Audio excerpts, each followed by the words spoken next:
Hi friends, एक नई video में आपका स्वागत है। इस वीडियो में हम रेनेसा मतलब पुनर्जागरण के बारे में बात करेंगे। तो इसका मीनिंग है रीबर्थ क्यों बोला गया?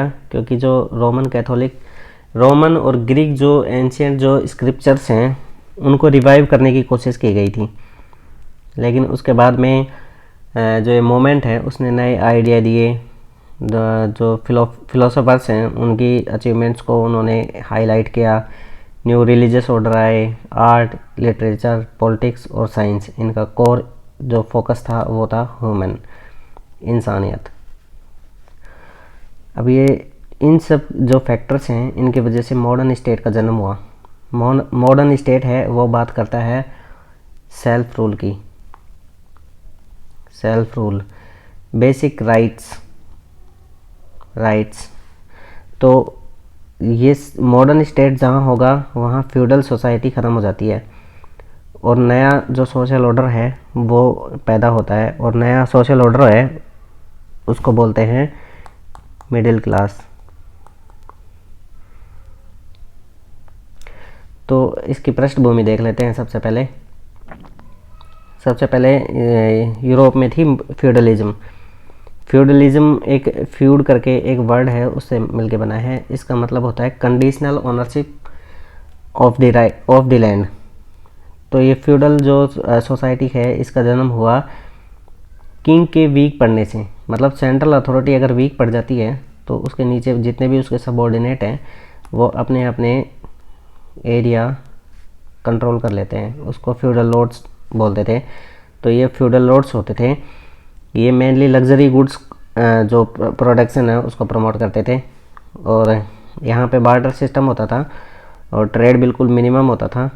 तो जैसे ये सेल्फ सफिशिएंट इकोनॉमी होते थे, यहीं उगाया और यहीं पे कंज्यूम कर लिया। तो यहीं पे जैसे किसी ने वीट उगाया, किसी ने राइस उगाए, किसी ने टमाटो उगाए, किसी ने पोटैटो उगाए, तो वो आपस में एक्सचेंज कर लेते थे। ट्रेड मिनिमम होता था, ट्रेड होता ही नहीं था। तो barter system double coincident of want होता है। अगर मेरे पास गेहूँ है और मेरे को राइस चाहिए तो मैं एक ऐसे इंसान को ढूंढूंगा जिसके पास राइस है, और उस राइस वाले इंसान को वीट की मतलब गेहूँ की ज़रूरत हो, तभी ये बार्टर सिस्टम कामयाब हो सकता है, अदरवाइज़ नहीं। यहाँ पे सर्फडम इसकी बहुत बड़ी मतलब एक खासियत है। यहाँ दास प्रथा बहुत पीक पे थी। दास वो होते थे जो एक बार बस उनको ख़रीद लिया जाता था और वो उस ज़मीन के साथ स्टिक हो जाते थे। जैसे ज़मीन बिक गई तो दास बिक गए। तो बार्टर सिस्टम था तो no moment of the goods, सामान का एक दूसरे में आदान प्रदान नहीं होता था। और रिलीजियस डोगमा, इस यहाँ पे सुपरस्टिशन भी अपने पीक पे था। फेडरलिज्म में 3 क्लासेस होती हैं। एक प्रेयर्स वाले कौन से होते हैं? क्लर्जी, जो चर्च में पोप होते थे, वो ये सेक्शन होता है। दूसरा होता है सोल्जर इसलिए ज़रूरी थे क्योंकि ये सबऑर्डिनेट आपस में, ये फ्यूडल लॉर्ड्स आपस में अगर लड़ाई करते हैं तो उनके लिए सोल्जर्स की ज़रूरत होती थी। और तीसरा सेक्शन है पीजेंट, जो किसान, जो ये जो ऊपर वाले 2 सेक्शन हैं इनकी ज़रूरतों को पूरा करते थे। अब ये जो फ्यूडल सोसाइटी थी, कि फ्यूडल सोसाइटी में कमी थी, लोग इससे एक्सप्लॉइटेड थे, जिसकी वजह से फ्यूडल सोसाइटी का ट्रांसफॉर्मेशन हुआ। फ्यूडल सोसाइटी बदल गई धीरे धीरे कैपिटल सोसाइटी में, क्योंकि जो पीजेंट थे, ये बन गए वेज अर्नर, और पीजेंट क्राफ्टमैन बन गए। बेसिकली क्राफ्टमैन बनने की वजह से ये वेज अर्नर बने, और फिर प्रोडक्शन में बढ़ोतरी हुई और जो कुछ चेंजेस हुए थे प्रोडक्शन में, जिसकी वजह से जो एग्रीकल्चर सरप्लस है वो भी बढ़ा। तो उसको बेचने के लिए मार्केट की ज़रूरत पड़ी, और ये क्राफ्टमैन थे, ये मैन्युफैक्चरिंग में लगे हुए थे, तो उसको बेचने के लिए मार्केट की ज़रूरत पड़ी। तो मेनली टाउन्स का जन्म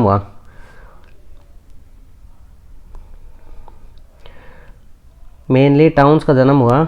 और ये न्यू सोशल ऑर्डर में जैसे ट्रेड प्रमोट हुआ, तो ट्रेड प्रमोट होने की वजह से टाउन्स के जन्म हुए, क्योंकि मार्केट तो टाउन्स में होता है। तो यहाँ पे जो टाउन्स हैं इसमें मैन्युफैक्चरिंग और ट्रेडिंग सेंटर होते थे ये टाउन्स। तो ये मैन्युफैक्चरिंग और ट्रेडिंग सेंटर, जैसे मैन्युफैक्चरिंग का एक एग्जांपल लेते हैं, जैसे कॉटन टेक्सटाइल के अगर यहाँ पे मिल है, तो कॉटन टेक्सटाइल वाला एक व्यापारी है, वो वीट प्रोडक्शन को प्रमोट करेगा या फिर कॉटन कल्टीवेशन को प्रमोट करेगा, वो ऑब्वियसली कैश क्रॉप जैसे कॉटन को प्रमोट करेगा, जिससे उसका बिजनेस है उसमें वो काम आ सके। तो अगर एक किसान ने कॉटन उगाया और वो एक ट्रक भर के व्यापारी के पास लेके जाता है, तो व्यापारी उसको उसके बदले में जो रेडीमेड शर्ट हैं वो तो नहीं देगा, क्योंकि एक ट्रक के बदले वो कितनी शर्ट्स देगा, और इतनी ज़रूरत पीजेंट को है भी नहीं। तो यहाँ पे मीडियम ऑफ एक्सचेंज के रूप में मनी ने बार्टर सिस्टम को रिप्लेस कर दिया।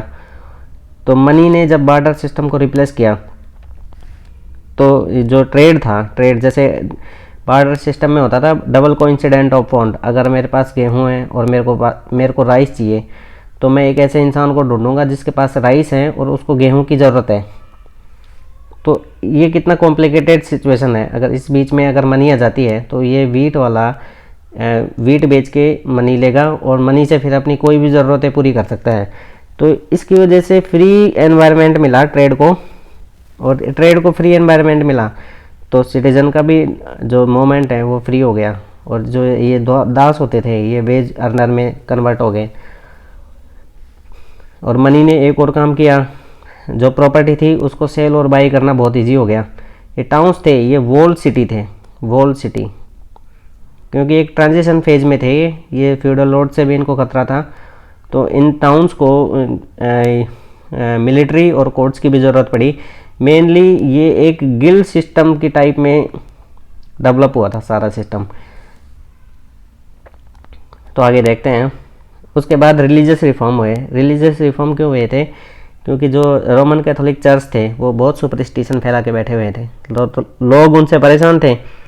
एक साइड था जो फ्यूडल लॉर्ड्स थे वो एक्सप्लॉइट कर रहे थे, और एक साइड था चर्च, वो एक्सप्लॉइट कर रहे थे लोगों को। तो लोग दोनों से परेशान थे, और दोनों से परेशान होकर उन्होंने इनके खिलाफ रिवोल्ट किया। फिर उसके बाद कैथोलिक रिफॉर्मेशन भी हुए, और मेनली जो शिफ्ट हुआ वो क्या हुआ कि डिवाइन फेथ था उसको लोगों ने नेगलेक्ट करके ह्यूमन मैटर को ज़्यादा इम्पोर्टेंस देना शुरू किया। तो आगे देखते हैं। जो रेनेसा है, रेनेसा का मेन तो फोकस है ह्यूमनिज्म, मतलब इंसानियत।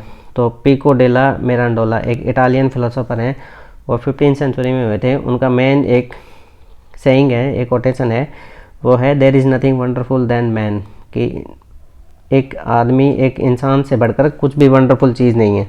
तो ह्यूमनिस्ट हैं, उनके कुछ बेसिक जो पॉइंट हैं वो है डिग्निटी ऑफ वुमेन, मतलब इंसान की जो डिग्निटी है वो उसको वो मेन प्रायोरिटी पे रखते हैं। पोटेंशियल, वो बोलते हैं कि मैन हैज़ इमेंस पोटेंशियल।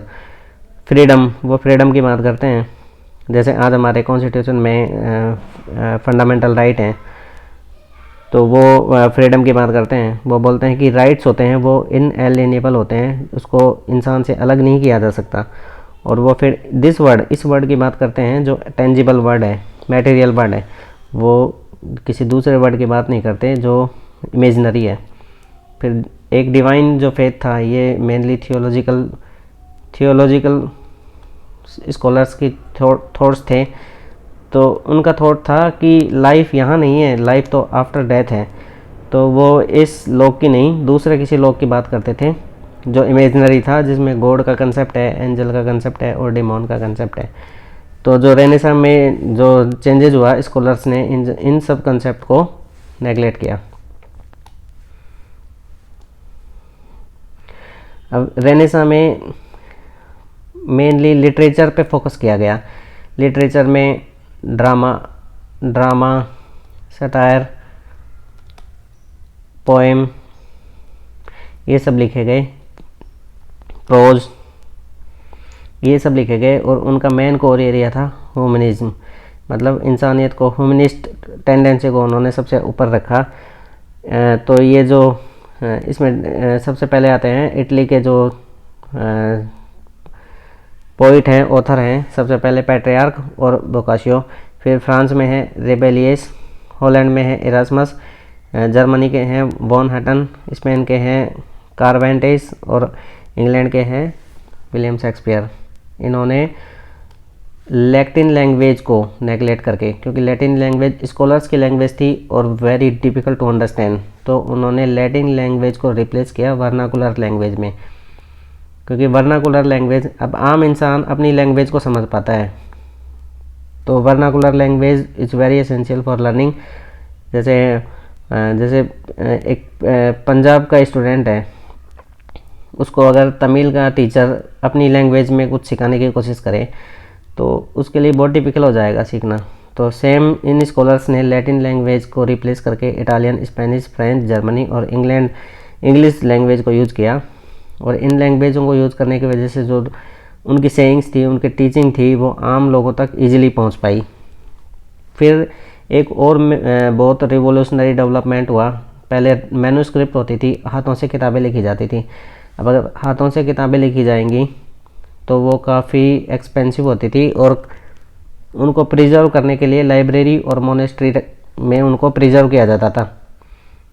लेकिन फॉर द फर्स्ट टाइम जो गुटेनबर्ग है, उन्होंने बाइबल बुक को प्रिंट किया 1456 में।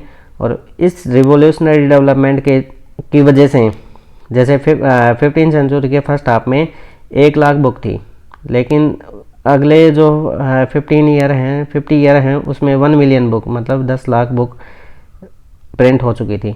लेकिन अभी भी ये एक मतलब चैलेंजिंग पॉइंट था, क्योंकि अभी भी जो प्रिंटेड बुक्स थी वो काफ़ी एक्सपेंसिव होती थी। तो उसकी रीच थी वो अपर क्लास तक थी, अपर क्लास तक। लेकिन फिर भी एक चेंज सोसाइटी में आना शुरू हो गया था। तो प्रिंटेड बुक्स ने काफ़ी मतलब लोगों तक अपनी थॉट्स, स्कॉलर्स की थॉट को पहुंचाया। फिर अगला है आर्ट और आर्किटेक्चर। सेम पेंटिंग है, स्कल्पचर है और आर्किटेक्चर है। उनका अप्रोच था ह्यूमनिस्ट अप्रोच। पेंटिंग को देख लेते हैं सबसे पहले। बॉटिशेली, उन्होंने लिखी एलेगरी ऑफ स्प्रिंग और बर्थ ऑफ वेनिस। फिर अगले है लियोनार्डो दा विंची, उन्होंने पेंटिंग की virgin of rocks, last supper और मोनालिसा। और राफेल ने school of Athens, Sistine and Madonna. और मिचेलेंग्लो ने series of fresco on the ceiling of Sistine chapel in Rome. ये एक चैपल है रोम में। इसकी जो सीलिंग है, सीलिंग ऐसे वाली जो सीलिंग होती है डोम के नीचे, ये डोम है जैसे, तो उन्होंने यहाँ पे सीरीज ऑफ फेस्को क्या होती है, जब वेट सरफेस होता है तो उस पर वाटर सोलेबल जो सब्सटेंस होता है उसको अप्लाई किया जाता है, तो वो काफ़ी अंदर तक पेनिट्रेट हो जाता है और लॉन्ग लास्टिंग उसमें वो बना रहता है, तो उसको बोलते हैं फेस्को। फिर जो स्कल्पचर्स होते हैं वो फ्री स्टैंडिंग स्कल्पचर्स थे। और जो गोथिक जो आर्किटेक्चर था उसका डिक्लाइन हुआ था। गोथिक आर्किटेक्चर की जो कैरेक्टरिस्टिक हैं वो हैं रिब वोल्ट कैसे, जैसे ह्यूमन लंग्स में रिब्स होते हैं, वैसे ही जैसे इस चर्च में ये दिखाई दे रही हैं रिब, ऐसी स्ट्रक्चर होती थी। एक है शार्प पॉइंटेड आर्क्स, ऐसे आर्क बिल्कुल शार्प पॉइंट होते थे ऐसे। और एक हॉन्ट्रीजेस, मतलब शिकार के उसमें दृश्य होते थे। ये कैरेक्टरिस्टिक है। फिर अगला है फिलोसफी। तो जो स्कॉलर्स लोग थे जो इस चर्च का जो रिप्रेजेंटेशन करते थे, उनकी थ्योरी थी कि वो थियोलॉजी को सर्व करें। रीजन जितने भी होते थे उनको वो सर्व करते थे कि थियोलॉजी, धर्मशास्त्र, वो उसको डिफेंड करते थे। तो जैसे धर्मशास्त्र में जैसे ये कंसेप्ट है, गॉड का कंसेप्ट है या फिर हेवन का कंसेप्ट है, तो ये सब इंटेंजिबल ऑब्जेक्ट्स हैं जिनका आज तक एक कंक्रीट, मतलब उसका साइंटिफिक तो इसको कभी भी कोई प्रूव नहीं कर सकता।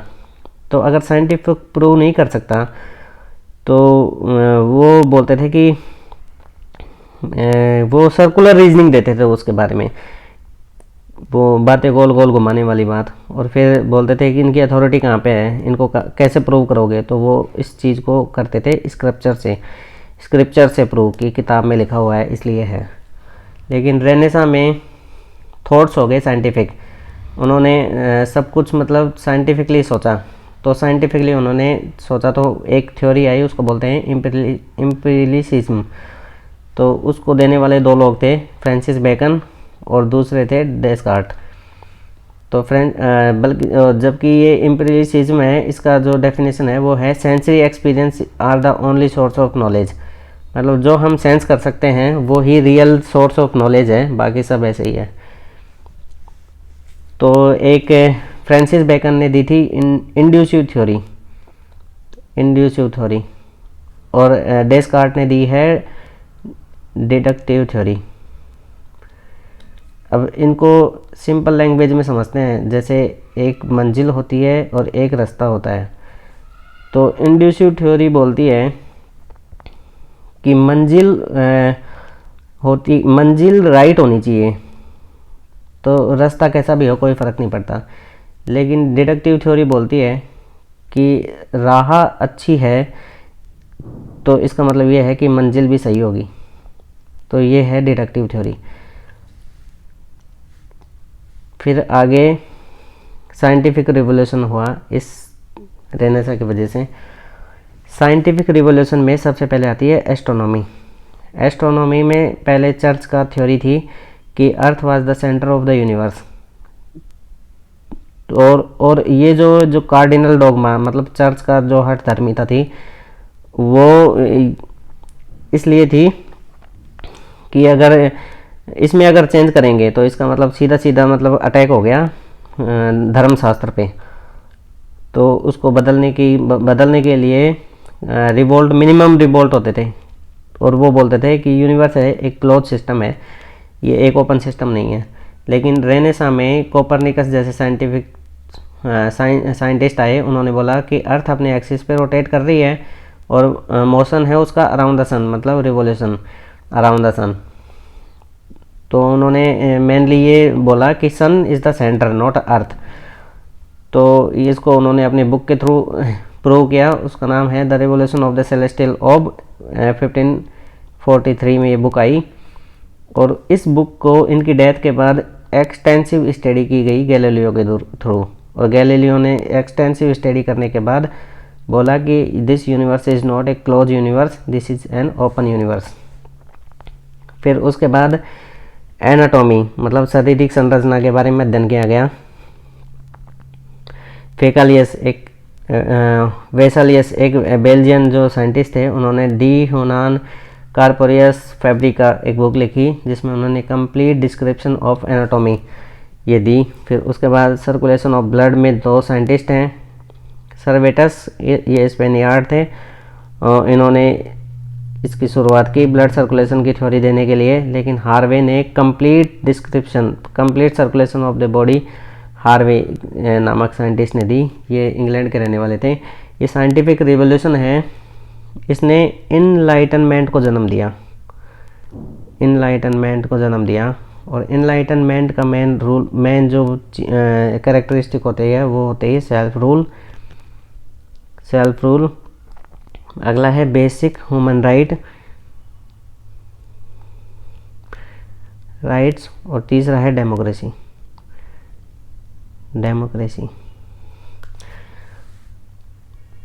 फिर आगे पॉलिटिकल थ्योरी के बारे में डिस्कस करते हैं। पॉलिटिकल थ्योरी में पहले बोला जाता था state was established by God और king was representative of the God. लेकिन एक फिलोसोफर आए जिनका नाम था निकोलो मैकियावेली, उन्होंने रिलीजन को स्टेट से अलग किया, और उन्होंने बोला कि राजा को एब्सोल्यूट होना चाहिए। और क्यों होना चाहिए? क्योंकि उनका मेन मकसद था कि वो अपने राज्य को सॉलिडिफाई कर सके और स्ट्रेंथन कर सके, और ये सब उन्होंने बताया। अपनी एक बुक है उसका नाम है द प्रिंस।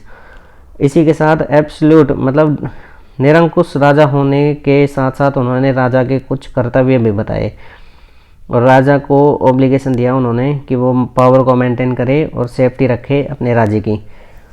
लेकिन फिर ये थ्योरी है ये चेंज हुई पॉपुलर सॉवरेनिटी में। पॉपुलर सॉवरेनिटी डेमोक्रेसी से पहले की थ्योरी है, इसको हम डेमोक्रेसी नहीं बोल सकते।